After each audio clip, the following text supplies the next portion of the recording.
Assalamualaikum warahmatullahi taala wabarakatuh. Teman-teman, mari kita simak perkataan penjelasan dari kuasa hukum Habib Rizik Syihab yang menjelaskan tentang detik-detik kronologi bentrokan antara PWLS dengan beberapa anggota FPI yang dimana FPI sedang menjaga pengajian yang dihadiri langsung oleh Habib Rizik Syihab, imam besar mereka di kota Pemalang, Kabupaten Jawa Tengah beberapa saat lalu.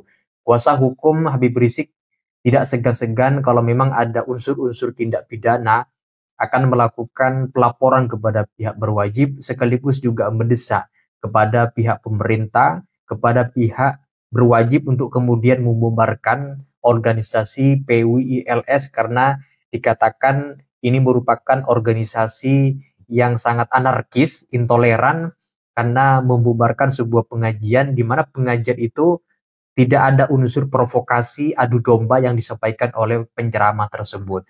Nah, dalam suatu kesempatan itu, kuasa hukum Imam Besar Habib Rizik Syihab mengatakan berhati-hati terhadap sebuah gerakan propaganda yang ingin memecah belah kalangan habaib dengan kalangan pengikut daripada kalangan habaib.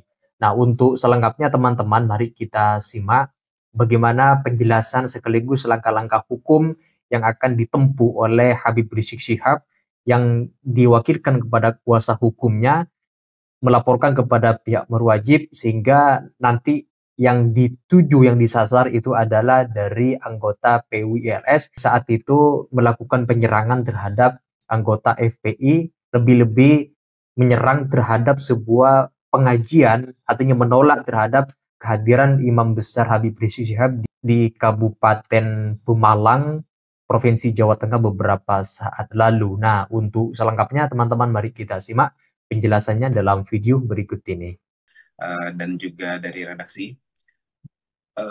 Kejadian Rabu kemarin itu sebenarnya pertama patut kami sesalkan dan juga kami turut prihatin untuk hal tersebut. Jadi kronologisnya adalah sebenarnya Habib ini dan rombongan sudah ada jadwal memang.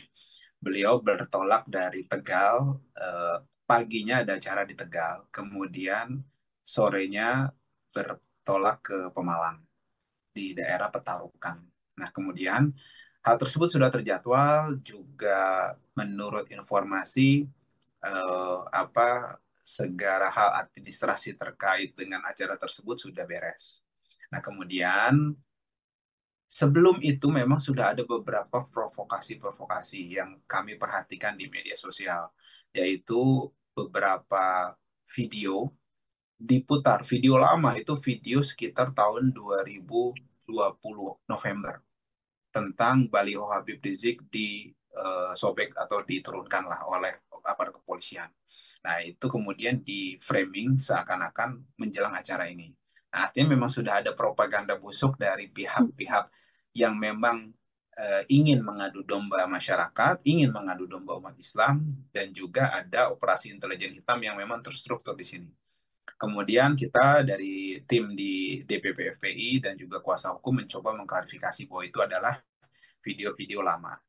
Kemudian pada hari hanya tadi, ketika Habib mau beranjak ke panggung kepada tempat tablik yang memang jaraknya kurang lebih 10 menit, nah Habib ini didatangi oleh beberapa aparat penegak hukum dan aparat keamanan.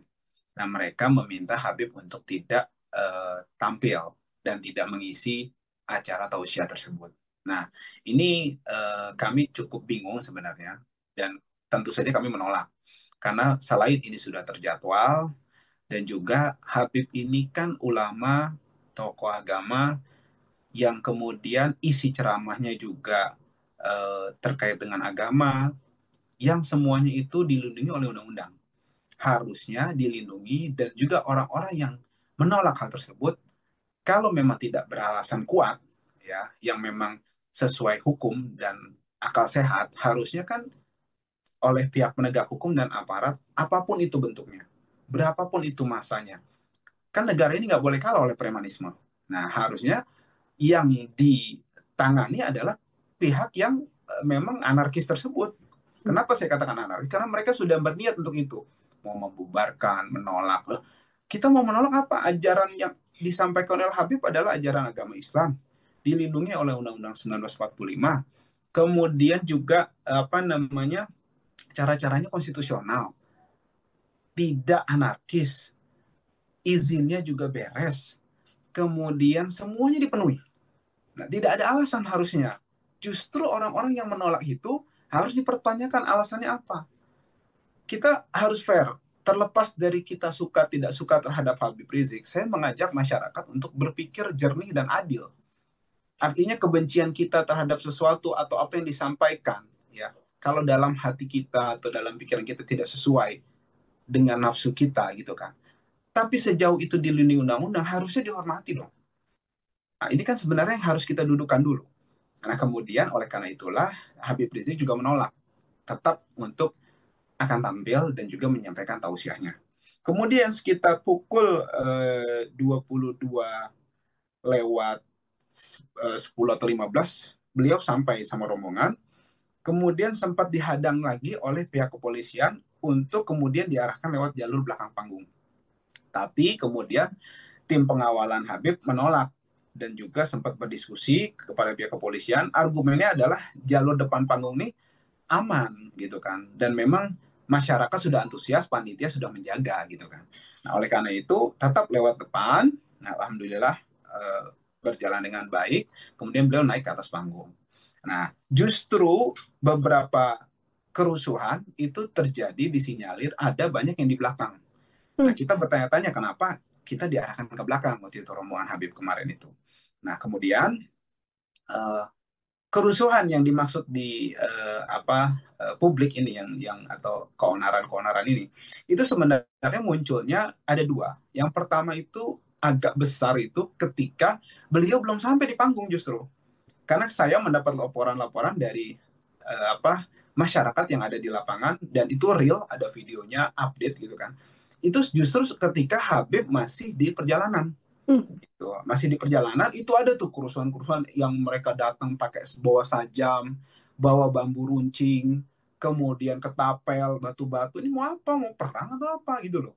Orang yang lagi melakukan acara itu acara keagamaan, ceramah tausiah, ya, kemudian ajakan-ajakan yang baik, nasihat yang baik, dilindungi undang-undang. Kok ditolak? Gitu kan. Nah, yang menolak ini harusnya dipertanyakan dan kemudian dibubarkan setelah ditindak. Saya nggak membayangkan kalau ini dilakukan sebaliknya oleh pihak Front Persaudaraan Islam atau pihak pendukung Habib Rizik. Ini pasti akan jadi berita internasional gitu loh, intoleran apa segala macam gitu loh. Nah, maksud saya kita nggak minta untuk itu, tapi kita minta aparat ini untuk bertindak fair. Masyarakat, netizen, media juga bertindak fair. Boleh kita nggak suka sama Habib, silakan. Nggak suka dengan tausiahnya, terserah gitu loh. Itu kita hormati, tapi juga kalau mereka tidak melanggar aturan, ya, kalau kami maksudnya tidak melanggar aturan dan juga yang disampaikan itu baik, benar, tidak ada deliknya, kenapa harus dilarang gitu loh maksud saya. Begitu juga sebaliknya kan, kita jadi jangan eh, menggunakan diksi-diksi yang sesuka kita untuk hal yang sesuai dengan nafsu kita gitu kan. Jadi kalau terhadap Habib Rizik dan FPI, ini biasa karena ditolak mereka nggak disukai. Kalau sebaliknya ini intoleran, nggak fair lah ini menurut saya. Ini harus diluruskan, harus dicerdaskan di masyarakat ini. Nah, kemudian saya lanjut, kerusuhan-kerusuhan itu terjadi, ya, tadi saya katakan sebelum Habib naik. Nah, ketika Habib naik, justru sudah mulai kondusif di situ, mulai kondusif dan juga tidak ada lagi gerakan-gerakan massa yang anarkis tadi.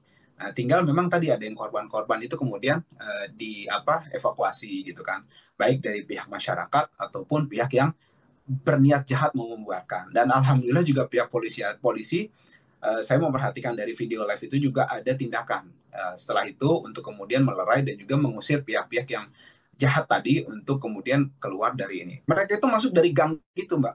Masyarakat sekalian, pemirsa sekalian. Jadi masuk dari beberapa gang-gang kecil gitu kan.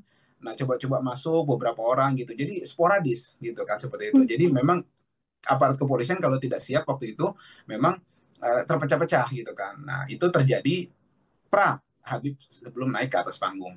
Setelah beliau di atas panggung, kemudian memberikan sedikit tausiah dan juga meminta suasana untuk kondusif, tidak terprovokasi, meminta aparat untuk bertindak tegas dan adil, adem semuanya. Alhamdulillah selesai, tausiahnya berjalan baik, ilmu disampaikan, kemudian ajaran-ajaran Islam yang memang harus perlu disampaikan dengan baik, masyarakat tercerahkan. Nah kemudian beliau turun, kemudian uh, uh, kembali ke kediaman beliau seperti itu. Itu Mbak sedikit banyak yang saya bisa sampaikan mengenai apa namanya kejadian pada Rabu malam itu. Oke, artinya insidennya ini yang besar terjadi sebelum Habib Rizik ini sampai di lokasi, begitu ya, Bang Aziz ya. Dan kemudian ketika Habib Rizik sampai di lokasi, situasinya kondusif. Dan setelahnya, apakah juga situasi masih terus berjalan kondusif, Bang Aziz? Masih berjalan kondusif. Jadi ketika Habib sampai itu ada sedikit-sedikit percikan tadi.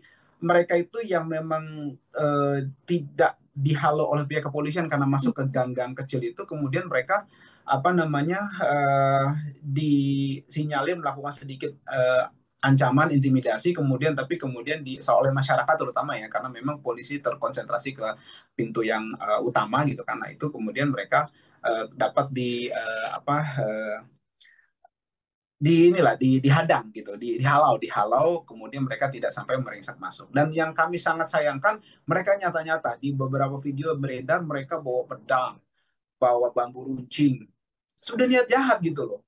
Jadi kita bingung maksudnya apa yang mau didebarkan, acara apa, acaranya acara keagamaan, agamanya dilindungi undang-undang, permasalahan berbeda pendapat wajar gitu loh. Maksud saya alasan itu harus dikemukakan, jangan pakai kata pokoknya ini preman gitu loh. Sampai kapan negara ini harus mengalah sama preman gitu kan. Tapi giliran sebaliknya ada oknum-oknum dari pihak sebaliknya gitu, dari pihak FPI kah atau ini kemudian, atau ada kesalahpahaman gitu kan, itu kemudian sampai apa namanya ada upaya-upaya mendiskreditkan, bahkan dituduh, difitnah, kemudian akhirnya dibubarkan dulu Forum Pembela Islam. Nah, kita minta sebenarnya kalau harusnya ini hukum tegakkan, sudah nyata loh itu. Mereka menghadang, mengancam, mengintimidasi, bahkan meminta aparat untuk membubarkan. Ini kan jelas preman namanya. Ngancam, kalau enggak kita akan bubarkan. Jangankan sama apa polisi, sama apa kalau saya nggak salah itu dengar jangankan FPI atau polisi gitu, malaikat pun kita lawan. Nah, ini menurut saya preman gitu loh. Ya kalau mau ngelawan malaikat nantilah gitu kan, ketika sudah mati mereka baru ini. Tapi kalau maksud saya saat ini nih pihak kepolisian harusnya dan pemerintah ini mengambil tindakan tegas pada ormas-ormas preman seperti ini, gitu kan, yang memang ini kalau tidak segera diambil tegas, tindakan tegas, menurut saya ada dua. Yang pertama memang negara kalah oleh premanisme, atau yang kedua memang sengaja dipelihara untuk apa ya, membenturkan masyarakat, dan pemerintah ini kok kayak nggak mau masyarakat itu bersatu, adem, dan juga membangun bersama. Dan yang terakhir saya mau sampaikan, Mbak, ada beberapa dokumentasi kita bahwa ketika mereka mau meringsek masuk sebelum Habib datang, itu sudah diingatkan, Anda bukan musuh kita, kita sesama muslim, sesama anak bangsa, Anda ini bukan musuh kami, kita nggak mau ngelawan Anda. Teman-teman dari masyarakat, dari FPI yang menjaga acara itu sampai ngomong begitu loh ke orang-orang yang menghadang itu. Artinya persuasif. Bahkan pasca kejadian, beberapa yang luka-luka itu dirawat oleh orang-orang FPI dan oleh masyarakat sekitar yang memang simpatisan dari Habib Rizik. Dirawat, kemudian ini lukanya akibat bentrokan tadi. Jadi kita tetap adil, gitu kan. Saya mau sampaikan, dan itu kita nyata kejadian seperti itu, dan videonya banyak beredar seperti itu. Baik, ini kalau dari Bang Aziz sendiri, ini kan ada sempat pro kontra ketika Habib Rizik ini harus masuk lewat depan ataupun lewat belakang begitu ya. Padahal kalau di belakang nyata-nyata memang terjadi bentrokannya adalah yang terjadi di belakang. Apa kemudian tindak lanjut atau sikap dari FPI sendiri menyikapi bagaimana adanya perbedaan pendapat antara kepolisian dan juga massa dari Habib Rizik soal masuk itu tadi, Bang Aziz? Ya, kita sedikit bingung apakah pihak kepolisian ini tidak memahami bahwa apa namanya ada banyak ormas-ormas preman tadi, yang kemudian anggota ormas preman tadi yang memang bergerombol di belakang kemudian siap untuk menyerang tadi, atau memang ada motif lain gitu kan. mudah-mudahan sih kami berhusnuzon ini ketidakpahaman situasi dari pihak kepolisian, dan memang mereka kemudian membuktikan ketika acara berlangsung, mereka menghalau orang-orang itu sehingga bentrokan yang lebih lanjut tidak terjadi pada saat itu. Mhm. Kalau dari yang sudah diterima oleh Bang Aziz sendiri untuk korbannya, apakah ada yang juga kemudian merupakan dari masa FPI, Bang? Kalau saya terima dari masyarakat, saya lihat di beberapa video ada yang bocor karena apa namanya bambu runcing itu loh. Kemudian juga ada yang karena sabetan senjata tajam, apakah keliwang atau celurit itu ada juga gitu kan. Nah, kemudian ada sekitar masyarakat itu saya perhatikan sekitar mungkin 5 atau 6 orang sepertinya, seperti itu. Mhm.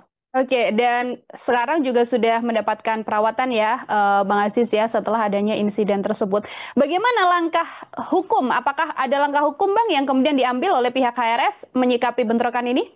Dari pihak masyarakat, informasinya sudah ada upaya untuk kemudian apa namanya melakukan visum dan juga pelaporan kepada pihak kepolisian. Akan tetapi karena memang kita jaraknya di Jakarta dan di Pemalang, kita komunikasi dari perwakilan masyarakat tetap berlanjut. Informasinya sih visum sudah, tinggal upaya pelaporan. Ada beberapa sudah melaporkan dan sudah diminta keterangan. Seperti itu. Oke, artinya korban ya, Bang Aziz ya, yang kemudian korban dari masa FPI yang melaporkan adanya insiden ini ke pihak kepolisian yang ada di Ya, Pemalang. masyarakat setempat di Mhm. sana. Baik. Apa kemudian, adakah kemudian pernyataan resmi yang dikeluarkan oleh Habib Rizik Syihab atau mungkin FPI menyikapi adanya bentrokan ini, Bang Aziz? Ya, ada. Jadi memang seperti saya sampaikan, yang pertama kami mengutuk keras ya gerombolan dari ormas-ormas yang memang telah nyata melakukan tindakan melawan hukum ya dengan menyerang acara keagamaan tablik akbar sehingga menyebabkan jatuhnya korban luka sebanyak kurang lebih 7 orang dan membahayakan nyawa ribuan peserta tablik akbar yang di dalamnya itu banyak kaum ibu dan anak-anak. Kemudian juga penyerangan yang dilakukan oleh gerombolan tersebut itu jelas merupakan sesuatu yang kami duga terencana dan sistematis serta dapat diketahui lewat tersebarnya informasi-informasi ancaman itu di medsos. Kemudian ada surat permohonan pengerahan pasukan, ya, ada nomornya nomor 48 garing 7 Romawi garing 2025 tertanggal 12 Juli 2025 yang pada pokoknya terang-terangan menunjukkan niat jahat ya, atau udah ada mensrea mereka meminta bantuan pengerahan pasukan ya dari sesama gerombolan tersebut di sekitar Pemalang. Nah, kemudian juga apa namanya untuk siap mengawal acara keagamaan tersebut, respon kami waktu itu dari pihak panitia dan juga masyarakat serta dari FPI. Kemudian selanjutnya yang ketiga, ada juga surat tertanggal 16 Juli 2025 yang dikeluarkan oleh gerombolan preman-preman tersebut ya dengan nomor surat 00167 yang pada pokoknya memberikan instruksi yang sifatnya itu provokatif ya, memerintahkan mereka organisasinya itu untuk berkoordinasi dengan sesamanya di sana dalam rangka acara tersebut. Nah, kemudian bahwa yang keempat, penyerangan yang dilakukan oleh gerombolan tersebut itu jelas ya terencana dan dilakukan secara terstruktur serta sistematis sehingga menyebabkan jatuhnya korban-korban ya. Oleh karena itu apa namanya dilakukan pembelaan diri atau northware dari pihak panitia serta dari rekan-rekan dari FPI sebagaimana dimaksud di pasal 49 KUHP sehingga apa namanya yang dilakukan oleh teman-teman FPI dan panitia serta warga masyarakat sekitar. Yang kelima, sungguh begitu Habib Rizik tetap menghimbau para warga masyarakat menghadiri pengajian di Desa Petarukan tersebut untuk tetap kondusif dan tidak terpancing provokasi ya yang dilakukan oleh pihak gerombolan preman tersebut. Terakhir yang nomor 6, bahwa secara sistematis dan terstruktur gerombolan tersebut telah melakukan provokasi yang bermuatan rasis, fasis, diskriminatif ya dengan berbagai upaya adu domba antar anak bangsa. Juga ini telah seringkali dilakukan oleh mereka. Kami punya buktinya gitu kan. Persekusi terhadap dai-dai, pembubaran pengajian yang memang gak sesuai dengan hawa nafsu mereka. Ini jelas membahayakan keamanan negara, keselamatan warga, ini jelas-jelas nyata jadi ancaman bagi persatuan nasional. Nah, yang ketujuh, menuntut pihak aparat penegak hukum untuk mengusut dan menangkap serta melakukan proses hukum terhadap pelaku penyerangan itu dan otak intelektual yang ada di baliknya. Kemudian, menuntut kepada Pak Presiden Haji Prabowo Subianto untuk mengambil langkah-langkah menyelamatkan persatuan nasional dengan membubarkan Ormas PWILS yang telah nyata secara sistematis dan terstruktur menjadi ancaman bagi persatuan nasional, serta memerintahkan aparat penegak hukum di bawah Pak Presiden tentunya untuk menangkap semua pihak, termasuk pelaku, pendukung, dan aktor intelektual di balik ini. Menuntut Pak Presiden Haji Prabowo Subianto untuk mencopot sesuai kewenangannya dan memberikan hukum terhadap oknum aparat yang diduga terlibat ataupun aparat sipil, militer, polisi juga, ataupun intelijen yang ikut terlibat dan juga mendukung tindakan-tindakan jahat dari PWILS. Menyerukan yang ke-10 kepada segenap umat Islam, khususnya bangsa Indonesia secara umumnya, untuk bersatu menolak ya PWILS yang telah nyata menjadi ancaman persatuan nasional, yang mengingatkan kita dengan modus operandi yang digunakan oleh gerakan PKI tahun 1948 dan 65, di mana kerap menyerang ulama dan pengajiannya.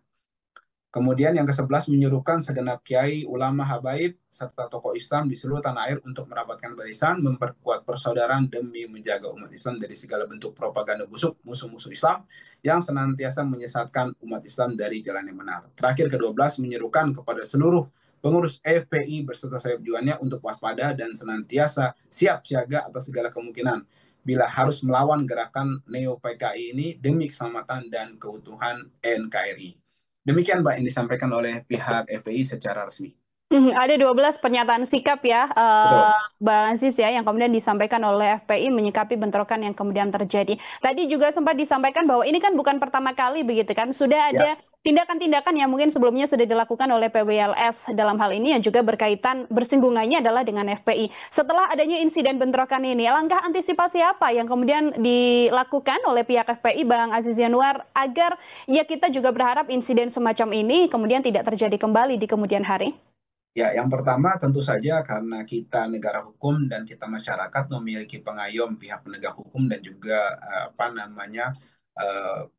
pihak dari aparat keamanan. Ya, kita meminta dalam setiap tindakan-tindakan yang menyelibatkan banyak orang, ya aksi massa, aksi masyarakat dalam kegiatan keagamaan, untuk pihak kepolisian dan aparat keamanan untuk melindungi masyarakat. Dalam hal ini kita bersurat, menginformasikan dan mengedukasi serta mengajak masyarakat untuk melakukan hal-hal yang produktif untuk mengedepankan upaya hukum dan administrasi untuk mengantisipasi terjadinya hal serupa di kemudian hari.